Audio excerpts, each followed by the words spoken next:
I just got the message that we're live.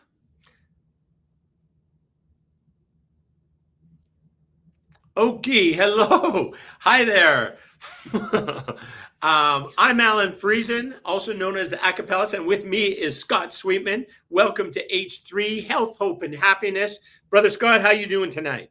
I'm doing great. The amount of times we muff the opening. Someday we're going to have to create a blooper reel and just take all the times that cameras fall and we, start late or early and we're talking away and we've been live for 3 minutes. And, Yes, yeah, exactly. the H3 blooper reel. We'll put it up Christmas this year. You can give it as a gift to your loved ones. Yes, I'm good. How about you, sir? I am doing well. I had a nice little road trip today, so got some time behind the wheel, and yeah, that was good. So, yeah. Yeah, for those of you that don't know, Alan loves to drive. He used to ride a motorcycle, but he had an affliction that caused him to go too fast, and it was dangerous for his health and his pocketbook and points on his license. So now he doesn't ride two wheels, but four does the trick, right? Maybe in the future when I become, more responsible, a bit when I become a responsible adult, that I'll buy a motorcycle. But When you grow up, yeah. I grow up, exactly. That's right. Yes. I keep plotting that out and it keeps moving farther, right? When I was like 30, it's like, I'll grow up when I'm 40. It's 40. It's like, 50. Now it's like 60, 70, somewhere in there. I'll grow up. Exactly.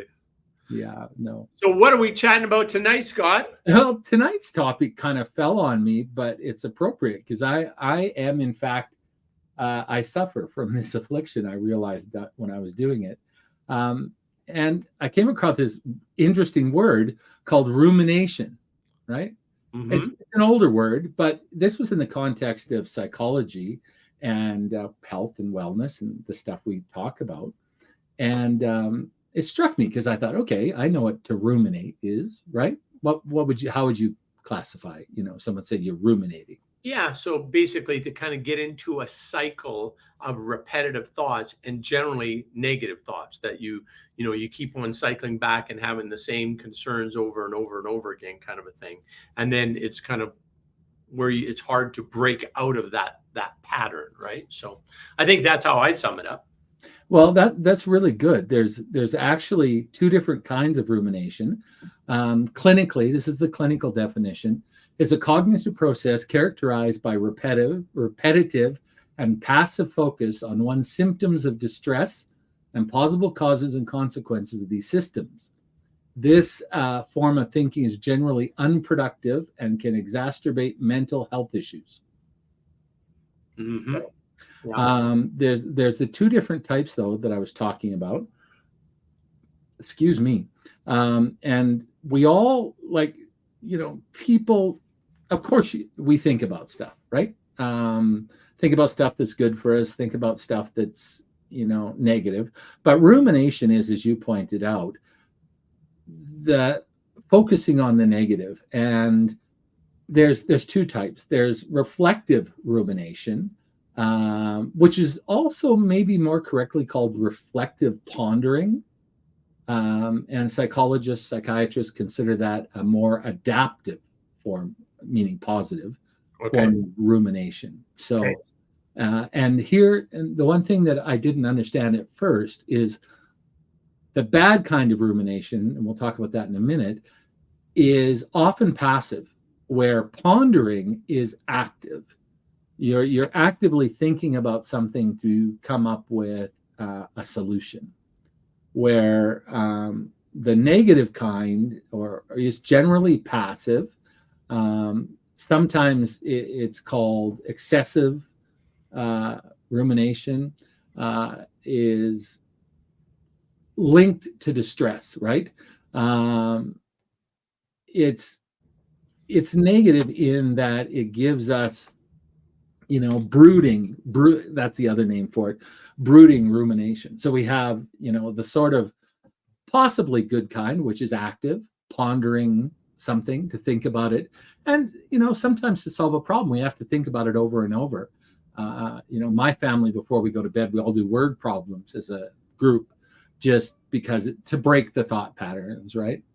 Sort of, just give you something. And sometimes you have to think over and over about something to figure out a puzzle. right? That's normal. Mm-hmm. But when it becomes brooding, and this is the maladaptive form or the bad form of rumination, and it's passive, it's pervasive, right? I don't know. I have trouble with pervasive and persuasive in my head when I see them, but it's pervasive, meaning it gloms onto other things, and you're trying to think about what you're having for supper, but you catch yourself thinking about a traumatic event or something you're stressed about. So it takes over your thought patterns. Um, you know, you tend to dwell on negative events, focusing on their implications, trying to imagine, well, what does this mean, often in a negative way. And one of the psychiatrists, is she a psychiatrist? Well, she's in psychology today, PhD, doesn't say what particular bit she's in there. But she talks about a great example, and I know this sometimes happens between you and I. I'll ask you a question, right? And you'll answer, yeah. And then I'm left, is that yeah? Good, go ahead with that. Or is that yeah, but? Is it yeah, and? And she gives us an example of one that her clients often give her, is that with social media, email, those types of things, where you don't want to cause a problem by saying, hey, what did you mean by that? Or, that often people will get caught, and it's just a little negativity. But if that happens repetitively and through multiple conversations or experiences, it starts to become a habit, right? And you start to obsess about it, to the point that you can't leave it alone. And that's when we move from pondering. Like, it doesn't hurt to wonder about clarification, but once it becomes obsessive and you start to imagine negative consequences or negative situations that become, even when you're not trying to think about it, when they're pervasive and they're passive, meaning you're not actively thinking about them, that's a problem. And I know in today's society, a lot of people express that, they can't quite tell with email, and it really bothers them because they never quite know where they stand. Have you experienced that from? Okay, well, first I want to clarify. I think what you're saying, if I'm following along, is the reflective, the pondering, Yes. does not have a negative connotation to it. Generally, It yeah. is being curious. It's being curious about, oh, gee, I wonder if this is what was meant, or I wonder if that kind of a thing, but not in a negative way. Whereas on the other, it is like, oh, he's mad at me, or that was a stupid thing that I did, and that's why, that kind of a thing. Do you agree? Does that make Yeah, sense? that was my first understanding too. Like, that's, I thought. But then I had to keep reading because the two words passive and pervasive keep coming up. And so it doesn't necessarily have to be strongly negative. Okay. It's when almost, and I don't want to use the word obsessive because none of the doctors use that word. They all use pervasive and passive. And so when you're thinking about something that you're not trying to find a solution for, right? Like, often, in the example I give you, there is no solution needed, right? Like, I make a decision and go ahead. But and this is not true confessions. I'm just using an example that Al and I know about so we can discuss it. So I'm sharing that with you. It's not like I sit and worry all day about Al's text. But the truth is, I think that if everyone's honest, we've all experienced that situation where it keeps coming back in our mind. I wonder, did I get that right? That's when it becomes, because pondering can be negative if it's intentional, right? Like, so you can say, this is a really bad situation. I hurt somebody, or I was hurt by this. I need to find a solution. That's okay, right? But when it becomes both pervasive and passive, that's when they seem to diagnose it as maladaptive rather than adaptive. Okay. Right?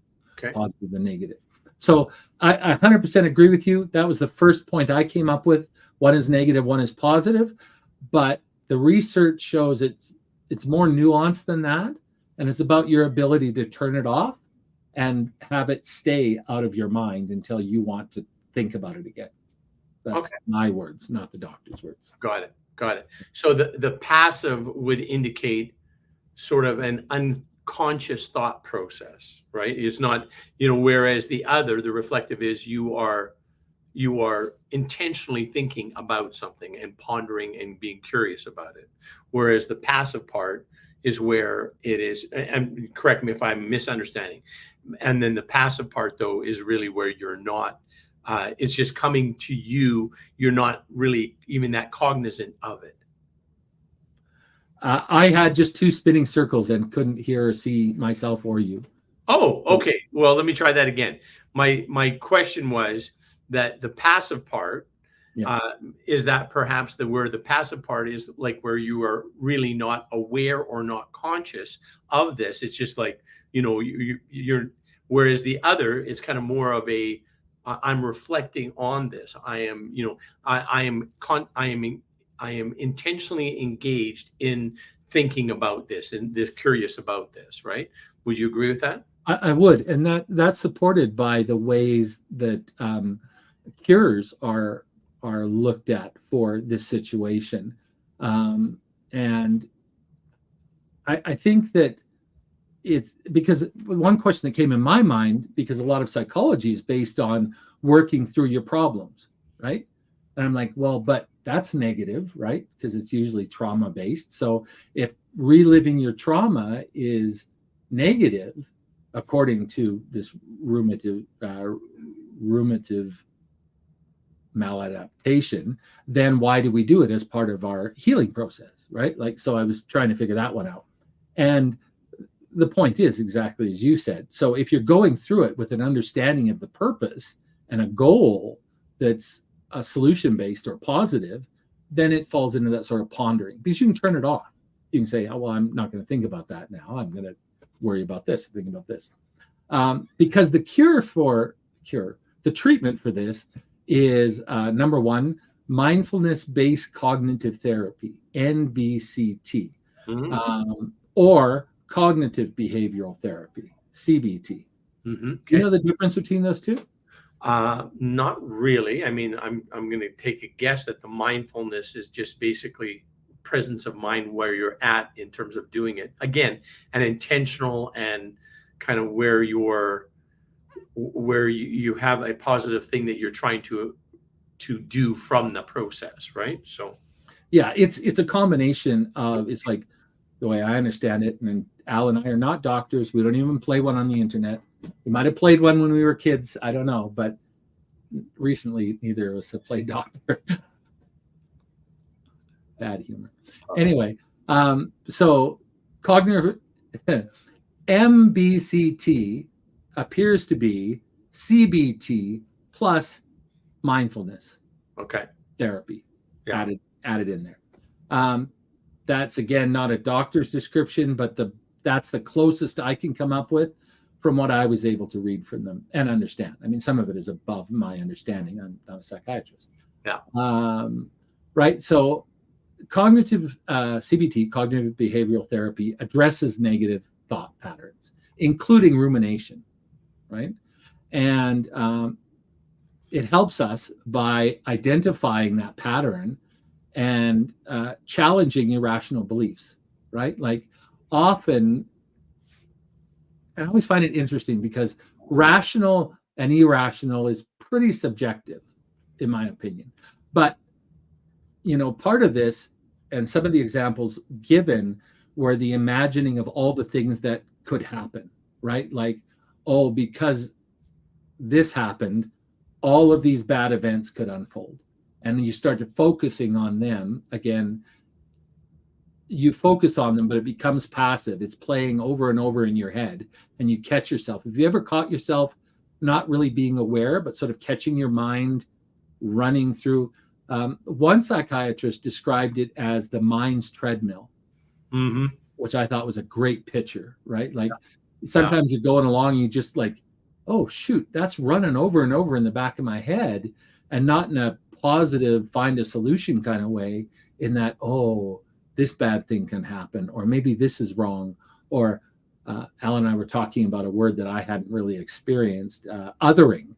Like you're concerned that somehow you're going to be excluded, or that you've been marked or painted because of some event. that separates you from other people. So those two types of therapy are considered the best therapy for maladaptive rumination. But there are things you can do, and that's why I think it was a good thing to talk about. Mindfully distracting yourself, right? Like doing something, and not something that is mind numbing, right? Like often people will get on a treadmill and they're not even aware they're running, right? They're just moving. Their brains are doing other things. And generally that's a good thing, except if you're trying to get rid of rumination or maladaptive rumination. So you want to do something that brings you joy. That's the scientific solution that you can do at home, that we can all do. If you find yourself in one of these mind traps, do an activity, engage your body, and get that joy, the positive feeling you get from that activity will break that cycle. So that would actually be a form of somatic experiencing, right? Yeah. That's what we're talking about. Yeah. Great word, Alan. Yeah, exactly. And it says one of the other things you can do is building a positive supporter environment, because often, I know that I do my best work in an organized space. And if I don't take the time to organize my space, then my mind gets trapped, right, in the mess. Chaos is good. Mess for me is not good, right? So that's one of the things it says. Try and develop a strategy of building a positive and supportive environment, and then develop what was the correct terminology? Somatic experience. Yeah, not semantic. Not the wrong words. It's enacted, right? And that's what they're saying, that anyone can do. Like, because this rumination can lead, and what did they call it? There's a word when it's across illnesses. I'll have to think what that word is. I left it in my notes, but I've lost it. So it can be part of depression. It can be part of bipolar disorder. It can be part of many other disorders. So it has a name in psychology where it's something that it's probably something. Yeah, something like that, where it passes across a bunch. So it could, if you're experiencing this, it could indicate that you're actually suffering from depression or, mild bipolar. There's other ways. I think if you were strongly bipolar, you would know before rumination would be your cue, but that it's possible, right? So the advice in all of these was, if you find that you're involving yourself in the brooding rumination, don't ignore it. And if you can't break that cycle yourself, if you find yourself returning to it, seek mental help. And that used to be a negative thing to say, but it's not anymore. That's like saying, if your elbow hurts, well, I'm not going to go see a doctor because people think I'm weak. Yeah. We're a mechanism, right? A biological mechanism, including our brains. And sometimes, for lots of reasons, they don't always function in the healthiest, best way for us to be happy and healthy.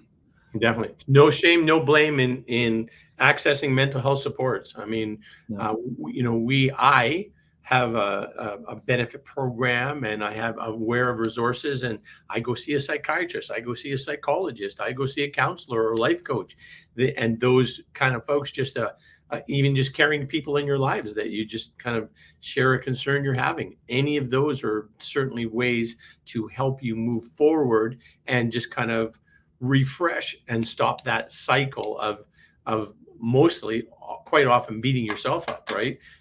Kind of ruminating that there's something wrong with you or broken in you, kind of a thing, or you're not lovable or valuable, right? And just any of those things will help you kind of reset, right? So. Excellent. Well said. And it's definitely something here on H3 that we're evangelistic about, and that's, there's nothing wrong with you that makes you less than someone else, right? That's like saying, oh, I broke my leg as a kid, so I'm less than somebody who hasn't broken a leg. Nobody would say that out loud. I mean, right? Like people would laugh. They'd think you were making a joke because it makes no sense at all. Right. So why would saying, I get caught in these, and another psychiatrist described it as when people say that their mind is spinning, often what they're talking about is maladaptive rumination or brooding in that way. Oh, my mind's spinning. I just need to. And unfortunately, it's also a cause for substance abuse and alcoholism. Because people think that a way to break that cycle, because we recognize that it's not healthy for us to be, worrying about something nonstop. Oh, well, maybe a drink will help me relax, right? Maybe, a Demerol or whatever, and it starts there, and it, turns into an addiction. So I was really surprised how what I thought was sort of a normal human process, and it is, right? Everyone, I would say, at one time or another is either involved in pondering rumination, or I would also say that probably most of us have experienced brooding rumination over one thing or another. Sure, you bet. So it's something we should all be familiar with in one form or another. But if you ever find that it's taking control, where it becomes pervasive, and for me, that's what it means. If I can't set aside those thoughts and focus on things that make me happy, or my work, or reading a novel, whatever I'm doing, then it's a problem. And it's a problem because it's interfering with my ability to be the best me I can be. Definitely. Right? Yeah, definitely. There's been some great studies on this, and I'll include the links on the website link to our shows. But they did during COVID, and COVID brought this into almost everyone's lives, right? The news and everywhere was telling you that, being in the same room with someone that wasn't in your cohort could kill you, right? And my mom, for example, is still extremely, extremely scared of COVID. She lives in an assisted living home. She's she's mentally and physically healthy for her age, but it's a fear. And she, I had a cold last week, just a headache and a sore throat, and she called me every day, sometimes twice a day. Are you okay? Are you feeling okay? Has it got worse? Could it be the COVID? And it's like, no, it's just a cold, Mom. I'm okay. And I'm glad I have someone who loves me that much that they're, obsessing about that. But the information I read said that COVID brought that out in a really real way to most people, many people. Yeah. And the opposite, believing it was all a hoax, and that, the media and the government were out to get us, and the vaccines were going to kill us off and make us sick. Same thing, it's that brooding rumination. And so the things I was reading saying that it is doctors are becoming more aware of both brooding rumination as a marker and as a problem. Not going to say a problem, that's a bad word choice, as something that blocks our health and happiness, right? Can you reword that better? I sort of mumbled that one. No, I think I'm following along. That basically, where if being, as an example, present in this moment, to do that, you cannot be in the past regretting something that happened. You cannot be in the future worrying about what's going to happen. And in this present moment, if you could just be there and maybe just enjoy the miracle of breath coming into your body and the amazing rhythm in your chest, kind of a thing. And if you could just be that grateful and that current, that present, then these other things would stop, right, if you will, right? Whereas if you're not aware of it, then that churning is just kind of, it's burning up brain cells on you, and like maybe not burning them up, but basically it's causing you distress, and sometimes you're not even aware of it, right? You're aware, geez, I'm in kind of a low mood. Why am I in a low mood? And then it's like, oh, well, what am I thinking, right? That kind of a thing. That action for happiness, I told you that Kroll and I are teaching that course on that, happiness habits. And I mean, the things they talk about are, being present, being grateful, and then being kind, like contributing somehow, some way to somebody outside of yourself, right? And really so simple, but so effective in terms of, if you could focus on those things, you can really improve your mental health and wellness, right? So What you were talking about just before that point is exactly right. Maybe you are, maybe in your last life you were a psychiatrist, because one of the problems they're finding is even a low level of brooding rumination is a drain on your body physically and mentally. It's a drain, and practitioners, doctors are finding that this is a cumulative effect. So it starts out small and it may remain small, but unless you're doing something to actively combat it or balance it, it is like a battery with a short. And if you don't understand electronics, basically, if there's something draining off even a small current, it will destroy your battery, because the engine's trying to charge it and charge it and charge it and charge it. And that little bit of drain causes a recharge cycle, right? Charges a recharge. And that eventually wears the mechanism out and it burns out. Yeah. And that's what these studies are showing, is that the strain burns us out, even at a low level. Even if you don't think it's a problem, if you find that it's repetitive, it's occurring even at a low level, but in a continual way, that could be causing other problems like you were talking about. Which makes a lot of sense when you think about it. Yeah, you bet. So the point of that was that this prolonged consequences aren't just mental, because as we've talked about, it is associated with increased stress, negative moods, difficulty in problem solving, heightened states of anxiety, heightened states of depression.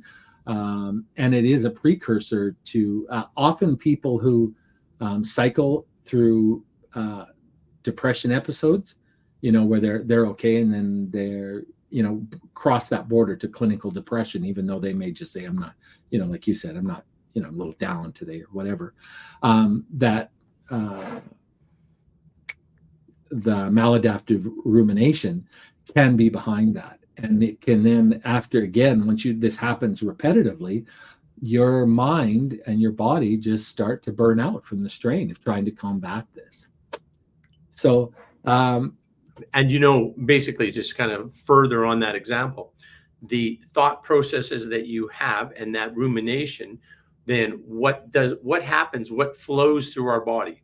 Cortisol, very not feel good things at all, things that are damaging for us, causes a lot more wear and tear on our body, right? Whereas if the thought, we can be aware of that thought process and change that thought process, then what flows through our body, right? Some feel good chemicals that we produce in our own bodies, right?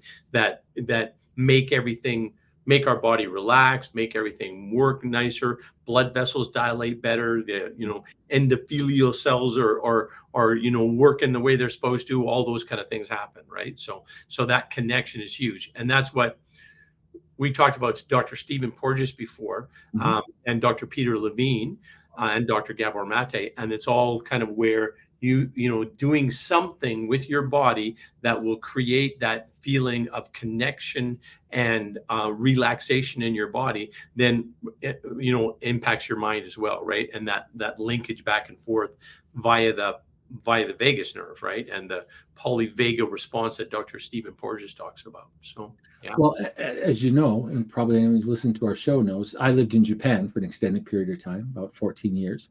And diet's important, right? The Asian diet, not now, because it mostly is Western food. Young kids in Japan eat pretty much like young kids in Canada or the US eat, fast food and pre-processed. And because now traditionally women and men work, more so, and nobody's home to make, used to be. And it's funny because the mothers would say they would get up an hour and a half early to make a breakfast that took their husbands like 15 minutes to eat, and, sort of chow down and rush out the door before work. And that was their day. But one of the things that I really noticed when I was there is how many programs there were for early seniors or seniors that involve movement, and dance classes were a big one. Like, I don't know officially, but I would say in the 70% of the early seniors or seniors that I interacted with on a sort of personal basis were involved in some kind of physical activity that required repetitive music or repetitive motion, often to music. The ballroom dancing was popular. Hawaiian dancing was a huge thing then at the time. And the health and wellness, you could tell the people that were involved in this were generally happy. They generally had great mobility. You didn't see this sort of fixation on the negative possibilities that, brooding rumination talks about. So I think that, what you're saying in terms of getting out there and doing something that reverses that flow of negative hormones and, internally made drugs in our bodies is the key to addressing so many of these things. Definitely. There was a speaker at Rotary last Monday, and she was talking about like a kind of a health assessment sort of a thing, right? That kind of thing. And one of the questions, she's a registered nurse. So one of the questions I had is just, so tell me, in terms of health outcomes, how important is what you eat, what you put in your body, and how you move your body? How important is those two things? Oh, right? Great question. And she says everything, 100%. Like, I mean, that's, and we all know that, right? It's just a matter to get into the habits and the awareness of that. And as opposed to flopping on the couch with a bag of chips, get up and sing a song or dance or go for a run or, whatever it is that brings you joy, right? So, yeah. And it can be a small start. And I think from studying this, I know we're running out of time. I see the numbers flashing at me there. But researching this has shown me that most of us would brush off brooding rumination as no big thing, right? Like, oh, I'm just fixating on it. My mind's just spinning, right? But if you leave it there, if you don't take an active stance and say, no, I'm going to break that cycle, right? Mm-hmm. I'm going to get up and I'm going to dance to whatever song comes on the radio next. My grandmother was great for that. After she died, the night she died, I didn't know she'd died. She always promised she'd come back and visit me. This is stuff for another show. I dreamt we danced in the kitchen because whenever a song would come on the radio, she'd always grab me and make me dance with her in the kitchen. Nice. Yeah, and she lived to be a great old age, and so did my grandfather. But yeah, it can be that simple, right? Sing a song, sing along when you're driving. You love driving. I guarantee you're not sitting there quiet for the trip. No. And Alan hasn't sat down unless he had to out of respect or pure exhaustion in 4 years now? Pretty much I stand all day. Yeah. And that's made you move better and you're mobile and, so I think a great takeaway tonight is that, understand what rumination is. If you think you're fixating on the negative, talk to somebody about it. But the best thing you can do in any case, and it's faster and cheaper than any prescription, is get up and move a little. Do something that makes you happy, that brings joy to your life. Definitely. That sounds great. What a great place to wrap her up here, Scott. Take us home, brother. From Alan Friesen, my great friend, the acapellist, myself, Scott Sweetman, fill your life full of hope, health, and happiness, and visit us next week right here on Thursday. We'll be back with H3. Thanks, everyone. See ya.